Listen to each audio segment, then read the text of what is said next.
পূর্ণ মহাভারতের ট্রান্সলেশন থেকে কেবলমাত্র গীতা অংশটুকু তৎকালীন 1000 পাউন্ড দিয়ে বানিয়া কোম্পানির, ইস্ট ইন্ডিয়া কোম্পানির যারা লাভের জন্য এসেছে তারা ওইটা ছাপলেন, dialogue between Krishna and Arjun. এই যে ডায়ালগ, এর আগে কোথাও গীতা বলে কোনো পুস্তক পাওয়া যায় না। আরেকটা মজার বিষয়, এই গীতা কেন লর্ড ওয়ারেন হেস্টিংস নিজের পয়সা খরচা করে ছাপতে গেলেন? তখন তো কেউ এবিসিডিও শেখেনি। ভারতবর্ষের কোনো ব্যক্তি এবিসিডি তখনও শেখেনি যে গীতার ট্রান্সলেশন পড়বেন। তাহলে কার জন্য ওই ঘন্টাটা বাঁধা হয়েছিল? For the British. এবং ওই জন্য গীতাতে আছে যে শ্রীকৃষ্ণের নির্দেশ, অর্জুন মারো, ভাইকে মারো, স্বজন আর স্বজাতের লোকদের মারো, আত্মধ্বংসে তোমরা ব্যাপৃত থাকো, আমরা ব্রিটিশরা রাজত্ব করব। এই যে বিষয়টা, আমার বিশ্বাস এই জন্য ব্রিটিশরা এটা লিখল। এর থেকে 102 বছর পরে ম্যাথিউ আর্নল্ড, ওই লাইট অফ এশিয়ার লেখক, তিনি আবার ট্রান্সলেশন করেছেন।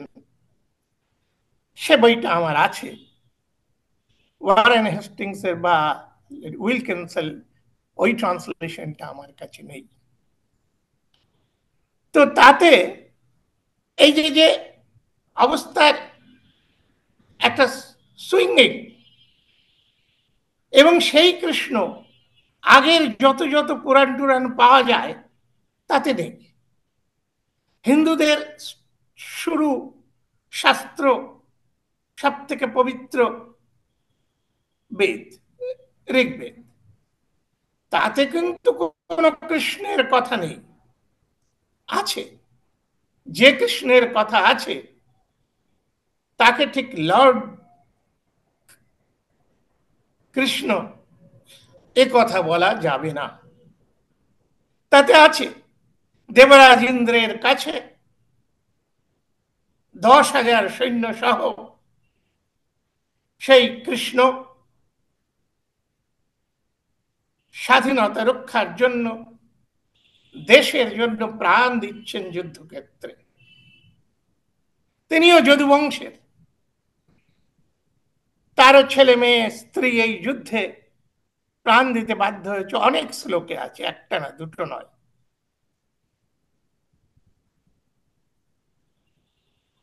এবং পণ্ডিত কোশাম্বী, দামোদর কোশাম্বী, যার ছেলে ডিডি কোশাম্বী ঐতিহাসিক হিসাবে বিখ্যাত, ওনারই জিনিসগুলো ব্যবহার করে আমি যা বুঝেছি, তিনি ওই বেদের যে পরাজিত কৃষ্ণ, তাকে একজন ঐতিহাসিক হিসাবে ধরছেন। যে ওই যুগে যে ভারতীয় অসুররা পরাস্ত হচ্ছে, কৃষ্ণ আবার একদিকে অসুর, কংসাসুরের ভাগ্নে, এটাও আছে। আবার ওইখানে সেই অসুর 10,000 সৈন্য নিয়ে পরাস্ত হচ্ছে। তাহলে এই যে সুইঙ্গিং টাইম এবং প্লেস, ওই যে বেদের কৃষ্ণ, সেটা অংশুমতি নদীর তীরে, সে তো ইন্দাস ভ্যালির কোথাও একটা কিছু হবে। আবার এই যে কৃষ্ণ, তিনি আবার যমুনা পারে, আবার যমুনা পারে এই যে শ্রী রাধার সঙ্গে যোগ আছে। এই রাধা বলে কোনো ক্যারেক্টার ভাগবতের কোথাও নেই, এসেছে অনেক পরে। তাহলে এই যে যাদের একটা place of birth, place of activity, time of birth, time of activities, এইগুলোর পরম্পর্য এক জায়গায় এসে দাঁড়ায় না, তখন সেই রকম বিষয়টাকে ইতিহাস, আর যাই বলা যাক, ইতিহাস বলা যাবে না। এটা একজন ঐতিহাসিক হিসাবে তাই বলতে হবে। এবং শ্রীকৃষ্ণকে বিবেকানন্দ একটা কাল্পনিক চরিত্র বলেছেন। আমি এটাকে ঠিক কাল্পনিক চরিত্র বলে মনে করি না, কারণ ওই যে একটার পরে একটা যে গাথা আছে, সেইগুলোতে গেথে গেথে গেলে দেখা যাবে একটা যোগ আছে। অত প্রাচীন কালের, অত দূরবর্তী বিষয়, তাই বিষয়গুলোকে একভাবে সুন্দর করে উপন্যাসের মতন, কবিতার মতন লেখা হয়নি। ভাষা পাল্টে গেছে, জায়গা পাল্টে গেছে, ভক্তরা পাল্টে গেছে, লেখক পাল্টে গেছে, প্রয়োজন বা উদ্দেশ্য পাল্টে গেছে। যেমন ওয়ারেন হেস্টিংস যে উদ্দেশ্য নিয়ে লিখেছেন, সেই উদ্দেশ্য নিয়ে তো আর সকলে লেখেনি। এখন এই যে বিবেকানন্দ বলেছেন, সেটাতে আমার একটু বেশি বাড়াবাড়ি বলে মনে হয়েছে, যে ওই কথাটাও একেবারে ঠিক নয়। তবে এটা ঠিক যে আমাদের আজকে সামনে যেটা আছে, সেগুলো ওই মিক্সচার করে, যেমন শরৎচন্দ্র, ওই যে অনেকে বলে ওনার জীবনী ওই লিখেছেন এক একটা উপন্যাসের মধ্যে দিয়ে। বঙ্কিমচন্দ্র তার কোন কোন উপন্যাসে তার নিজের জীবন আছে, ক্যারেক্টারগুলো আছে, নাম পাল্টে যায়, এইভাবে লেখা হয়েছে। 1900 সালে 2রা ফেব্রুয়ারি ক্যালিফোর্নিয়ার প্যাসাডোনায় স্বামী বিবেকানন্দ বক্তৃতা দিচ্ছেন শ্রীকৃষ্ণ সম্পর্কে। সেইটা বলতে যে মোহাম্মদ এবং বুদ্ধের কথা টেনে এনে বলছেন, two are very historical, one the most ancient, Buddha, and the other Muhammad, because both friends and foes agrees about them. So we are perfectly sure that there were such persons. As for other persons, we have only to take for granted what the disciples said, nothing more. Our Krishna, you know, the Hindu prophet, he is very mythological. A good deal of his life and everything about him is written only by his disciples. And then there seem to be sometimes 3 or 4 men who all loom into one. We do not know so clearly about many of the prophets, but as to these men, because both friends and foe write on him, we are sure that there was such a historical person, that is Buddha and Prophet Muhammad. Vivekananda তিনি তো Hindu prophet এবং খুব জোরদার সমর্থক হিন্দু ধর্মের, Hindu caste সিস্টেমের। his mission was to establish caste system in modern Indian constitution and structure. সেই মানুষটা শ্রীকৃষ্ণ সম্পর্কে এই যে মন্তব্য করে গেলেন, আমি বলবো না এটাকে অ্যাকসেপ্ট করে নিতে, কারণ কমেন্টস আর নট আর্গুমেন্টস। যেমন ভাদুরী মশাই যে কমেন্টসটা করেছেন, শ্রীকৃষ্ণ ঐতিহাসিক চরিত্র, যতক্ষণ না সাবস্ট্যান্সিয়েটেড হবে, কমেন্টস আর্গুমেন্টের রেশনালিটির দ্বারা প্রতিষ্ঠিত হবে, সেই কমেন্টস কেবলমাত্র একটি কমেন্টস।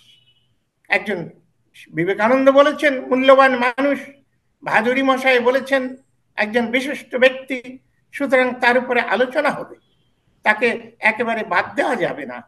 সেটাকে দেখলে দেখা যাবে যে ওই ঐতিহাসিক প্রতিষ্ঠা করতে যে সমস্ত ক্যারেক্টার বা অ্যাঙ্গেল লাগে সেগুলো স্বামী বিবেকানন্দের উপরে পড়ে না। যেমন ভাগবতে, ভাগবতে কি বলা হচ্ছে? ভাগবতে বলা হচ্ছে উনি যখন ওই বলা হচ্ছে কি যেন, যখন বলা হচ্ছে শ্রীকৃষ্ণের কথা বলা হচ্ছে যে শ্রীকৃষ্ণ একজন অবতার, 22 জন অবতার বলতে যে শ্রীকৃষ্ণকেও তুলে আনা হচ্ছে। সেই শ্রীকৃষ্ণ ঠিক বুদ্ধের আগে রাম এবং কৃষ্ণ, এই 2 জন অবতার, তারপরে আসছেন বুদ্ধ। সেইখানে যে বুদ্ধের কথা বলছে সেটা খুব সন্দেহজনক, কারণ তার মধ্যে বুদ্ধের এক্সাক্ট কথাটা বলা হচ্ছে না, বলা হচ্ছে মগধের কিকট দেশে বুদ্ধ জন্মেছিলেন। কিকট বলতে অনেকে বলতে চায় কটক, অজনের পুত্র। কিন্তু শ্রীকৃষ্ণের এই বুদ্ধের বাবা তো অজন ছিল না। তো এরকম উল্টো পাল্টা লেখা লিখি তার মধ্যে রয়েছে। আবার যদি আমরা দেখি যে শ্রীকৃষ্ণের জন্ম সময় কোথায়, তাহলে একটা অদ্ভুত ব্যাপার ধরা পড়বে। কেউ বলবে 5 লক্ষ, কেউ বলবে 5,000, কেউ বলবে 10,000, কেউ বলবে বুদ্ধের ইমিডিয়েটলি আফটার, ইত্যাদি ইত্যাদি। তো আমি বুদ্ধের সময়টা, জন্ম সময় বলা যাবে না, ওই তাহলে তো ঐতিহাসিক হয়ে যায়। কিন্তু একটা পিরিয়ড যেটা ওদেরই বই থেকে পাওয়া যাচ্ছে, ভাগবত থেকে পাওয়া যাচ্ছে, ভাগবতের 11 অধ্যায়ে দেখা যাচ্ছে ওই সমস্ত সৈন্যরা, মানে যদু সৈন্যরা ধ্বংস হয়ে গেল নিজেরা নিজেরা নিজেরা মারামারি করে, মৈরাক পান করে সেই দ্বারকার সমুদ্র তীরে। তারপরে সেখানে সমস্ত যখন শেষ হয়ে গেল, শ্রীকৃষ্ণ মারা যাচ্ছেন, বলরাম মারা যাচ্ছেন, প্রথম আমি দেখেছি ভাগবতেই লেখা রয়েছে সতীদাহের আয়োজন, অন্য কোথাও নেই। অত প্রাচীন সতীদাহের আয়োজন, ওই যে কয়েকশো করে বউ এক একজনের, সেই একসঙ্গে আমি আমার এক বইতে কমেন্টস করেছি গণসতী, একজন বউ তো নয়। তো সেই গণসতীর আয়োজন হয়েছে। সেই 11 অধ্যায় শেষ হয়ে যাবার পরে 12 অধ্যায় শুরু হচ্ছে। তাতে পরীক্ষিত জিজ্ঞাসা করছে, আচ্ছা লর্ড মরে যাওয়ার পরে কারা রাজত্ব করলো, তার বংশের কে কে? মজার ব্যাপার, যে কেউ পড়ে দেখুন, তাতে ওই কাকবর্ণীদের নাম রয়েছে, ওই নন্দ বংশের নাম রয়েছে, ওই যে সমস্ত বুদ্ধ বংশ বিম্বিসারের পরে হয়েছিল সেই সমস্ত রাজাদের নাম রয়েছে। তো আমাকে যে যিনি ভগবত গীতা ওই পুরাণটা কিনে দিয়েছিলেন, শ্যাম দুবে, আমার জুনিয়র এক অফিসার, তো দেখলাম ওরা কারোর রিটায়ারমেন্টের পরে উপহার দিচ্ছে। আমি বললাম আমাকে একটা কিনে এনে দাও। তাকে বললাম তোমাদের শ্রীকৃষ্ণর জন্ম বৃত্তান্ত তো পেয়ে গেলাম, এ তো কাকবর্ণীন। কাকবর্ণীন তো দ্বিতীয় বৌদ্ধ মহাসঙ্গীতই করেছিলেন সম্রাট অশোকের আগে। তাহলে শ্রীকৃষ্ণের মৃত্যুর পরে যদি কাকবর্ণীন হয়ে থাকে, তার মানে তো ওই মগধের রাজা এদের সময়, বুদ্ধের পরবর্তীকালে, এই তো তোমাদের শাস্ত্রে লিখছে।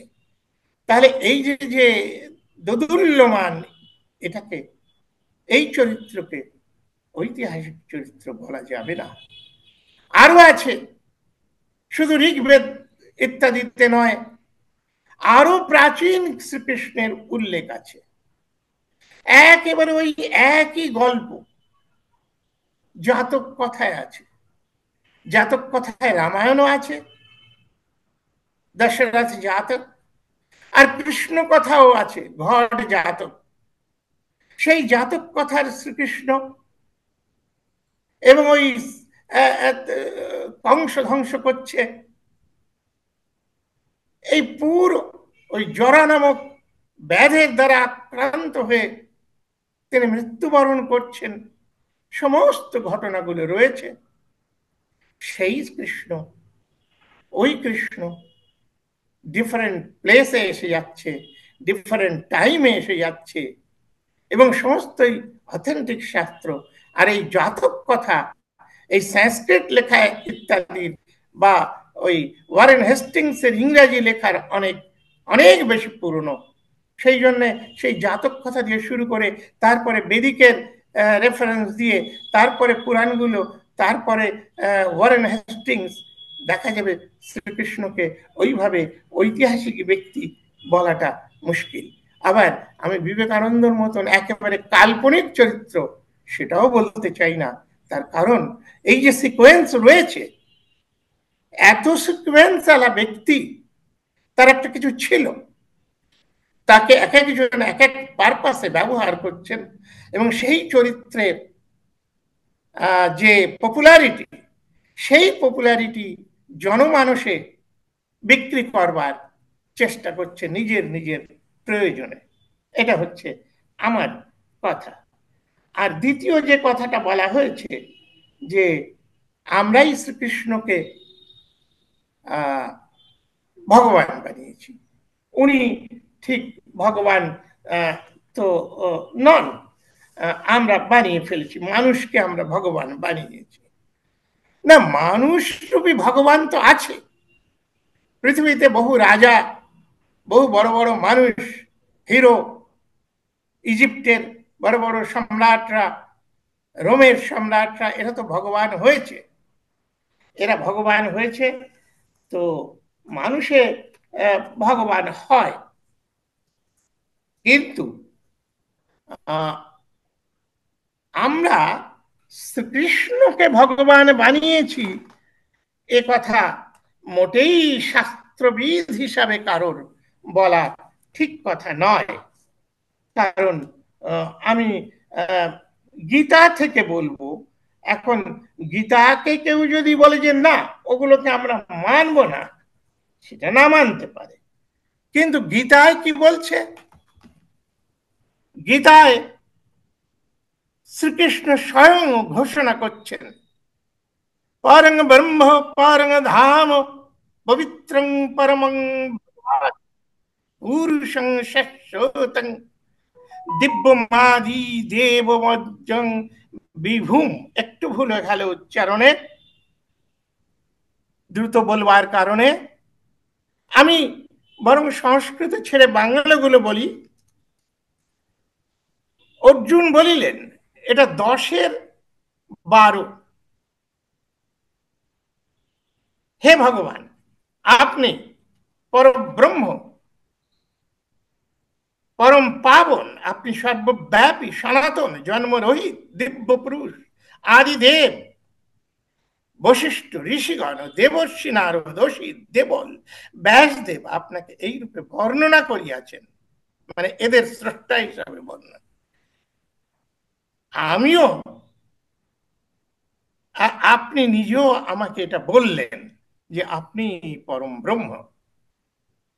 তাহলে এই শ্লোকের মধ্যে কি বলার আর অপেক্ষা আছে, সুযোগ আছে যে না উনি নিজে বলেননি, আমরা বানিয়েছি? উনি নিজে ঘোষণা করছেন আমি পরম ব্রহ্ম। তিনি একেবারে বলে গেলেন। তারপরে অর্জুন তখন যুদ্ধক্ষেত্রে, এই ঘটনাটা তো যুদ্ধক্ষেত্রের ঘটনা, শত্রুরা দুই দল ভীষণ অস্ত্র শস্ত্র নিয়ে রয়েছে কুরুক্ষেত্রের রণক্ষেত্রের মাঝখানে যে কথোপকথনটা হচ্ছে। সুতরাং অর্জুন তো ভয়ে বিহ্বল, সে বলছে আমি যুদ্ধ করব না, সে সহ্য করতে পারছে না পরাজয়ের ভয় কিংবা ভ্রাতৃহত্যার দুঃখ যেটাই হোক। তো এই যে যে কোথায় বলছিলাম, আমি তো সেটা বন্ধ করে দিয়েছি। আচ্ছা, এই যে যে অসুর নিধন, এই যে অসুরদের মারবার জন্য আপনি অবতার হয়েছেন, আর আর দেবতাদের বাঁচানোর জন্য আপনি বা রক্ষার জন্য আপনি এই অবতার হয়েছেন বা এসেছেন, এইটা আমি এখন বুঝতে পারছি, আমি মেনে নিচ্ছি। এবারে কি করতে হবে তাই বলুন, আপনি যা বলবেন তাই করব। এই হচ্ছে, তাহলে এই লোকটিকে কি বলা যাবে যে তিনি দাবি করছেন না যে তিনি ভগবান কিংবা ভগবান নন? আমরা কিছু বলছি না, তিনি নিজে ঘোষণা করছেন, নিজে ব্রহ্ম রূপ দেখিয়েছেন। এগুলো আছে। আবার একই সঙ্গে এও আছে, একই সঙ্গে এও আছে যে তিনি স্বীকার করছেন যে তিনি তাই বলে ঈশ্বর নন, বা ওই যে যে সমস্ত দাবি করছেন অর্জুনকে ওরকম অসহায় অবস্থায় দাঁড় করিয়ে, সেটা নয়। কারণ একটা সুন্দর ঘটনা আছে, এই ঘটনাটা চট করে কেউ বলে না বা আলোচনা করে না। সেটা হচ্ছে মহাভারতের অশ্বমেধিক পর্বের অনুপর্ব, যার নাম অনুগীতা। গীতা তো রয়েছে, ভাষণ, আর অনুগীতা।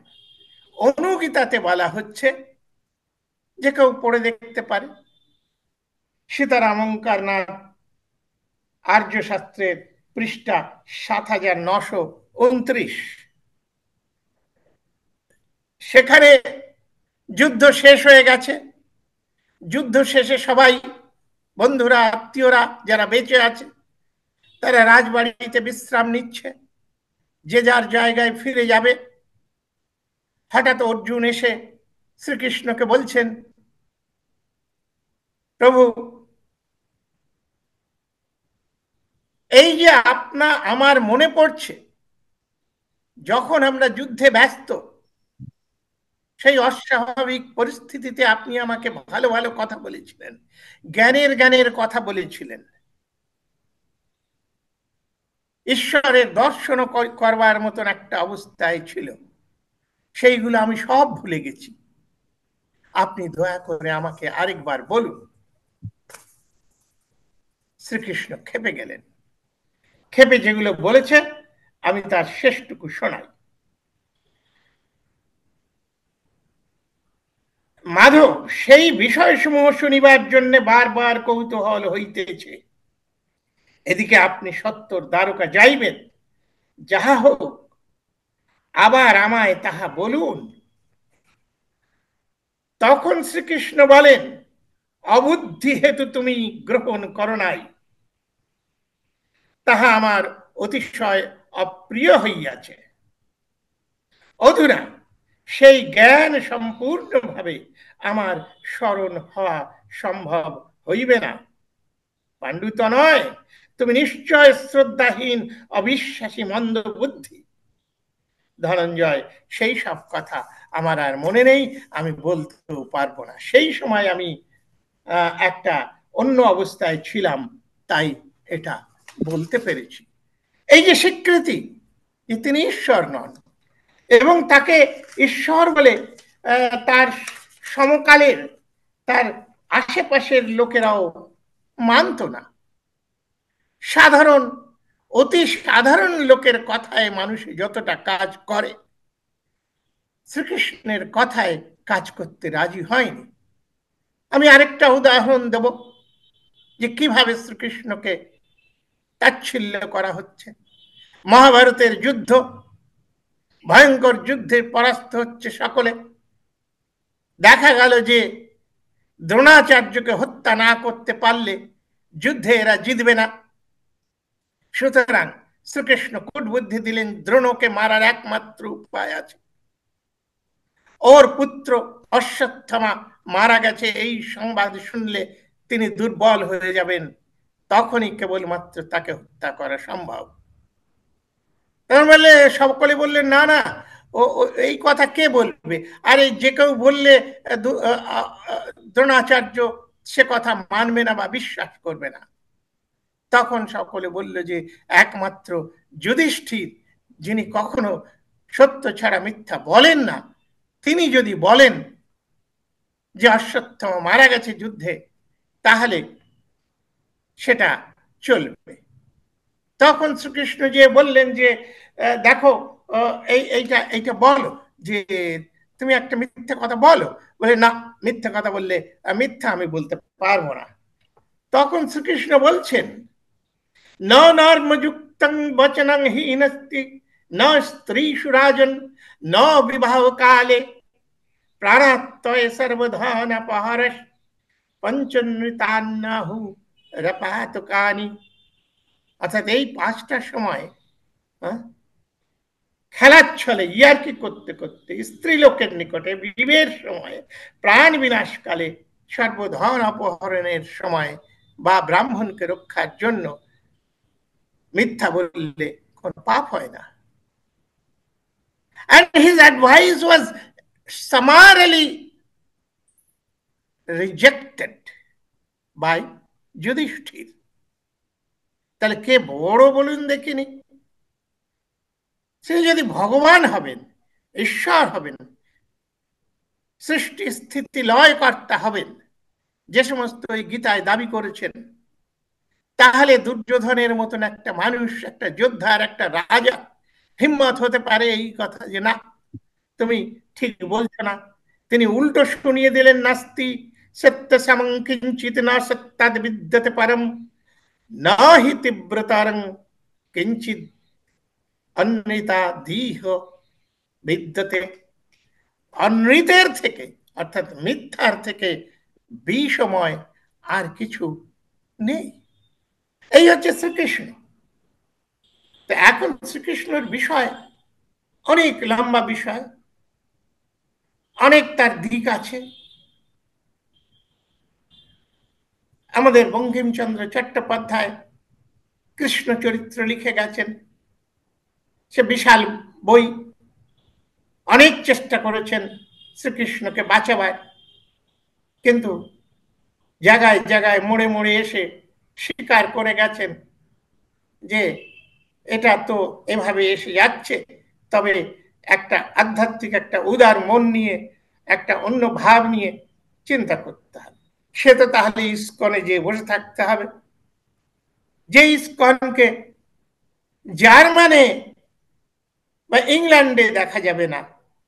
ওরা সেই মধুর জিনিস আমাদের এই বুভুক্ষু যারা খেতে পায় না, দরিদ্রতম দেশে, ধনীতম দেশে, ধনীদের দেশে, দরিদ্রতম দেশে, ধনীদের দরিদ্রতম দেশে এসে এই শিক্ষাহীন দীক্ষাহীন অন্ধকারের মধ্যে ইস্কন এই শ্রীকৃষ্ণের মাহাত্ম্য প্রচার করে, যে মাহাত্ম্যের দ্বারা শ্রীকৃষ্ণ এই চতুর্বর্ণ আশ্রম ধর্ম তৈরি করেছেন এবং বলেছেন যে এইটা একমাত্র বিষয়, মেনে চলতে হবে।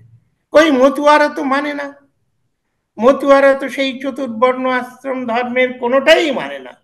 হ্যাঁ, তাদের তো কোনো অসুবিধা হয়নি, সেই জন্যে তাদের চরম শত্রু। কারণ এই গীতার 3 নম্বর অধ্যায়ের 24-25 নম্বর জায়গায় বলেছে, যারা বর্ণসংকরের দিকে যায়, যারা জাত ভেদ না মানে, সেই সব পাপীদের, সেই সমস্ত সমাজদ্রোহীদের আমি বারবার জন্মগ্রহণ করে হত্যা করব। এটা গীতা খুললে, একটু চোখ মেলে তাকালেই, কই মতুয়াদের তো কোনো পরোয়া নেই, তারা ব্রাহ্মণ ছাড়া বিয়ে করে, তারা বেদ ব্রাহ্মণ মানে না। তো শ্রীকৃষ্ণ ভগবান কোথায় হলো? কোন দিক থেকেই, বাস্তব দিক থেকে, দার্শনিক দিক থেকে আজকে আমার মনে হয় আমরা এখানে শেষ করতে পারি। এই আলোচনা খুব দীর্ঘ, এতে তো 2-3-40 মিনিটের বিষয় হলেও আমার অসুবিধা হতো না। তো আজকে আমি চাইছি না আরো বেশি আলোচনা হোক। দেখুন ভাদুরী মশাই কি কমেন্টস করেন, তারপরে না হয় আবার দেখা যাবে। আমার এ নিয়ে কোনো অসুবিধার ব্যাপার নেই। আমার কাছে 4-5টা এপিসোডের বিষয়বস্তু আছে। তো আজকে আমরা সকলকে ধন্যবাদ দিয়ে এইখানে শেষ করতে পারি। এগুলো শূদ্রের পক্ষে আহ, অনধিকার চর্চা, তবু করলাম, কারণ আমি বোধহয় শূদ্র আর নই। আমি সত্য ধর্মাবলম্বী, আমি বুদ্ধ ধর্মাবলম্বী, আমি খ্রিস্টান ধর্মাবলম্বী, আমি মুসলিম ধর্মাবলম্বী।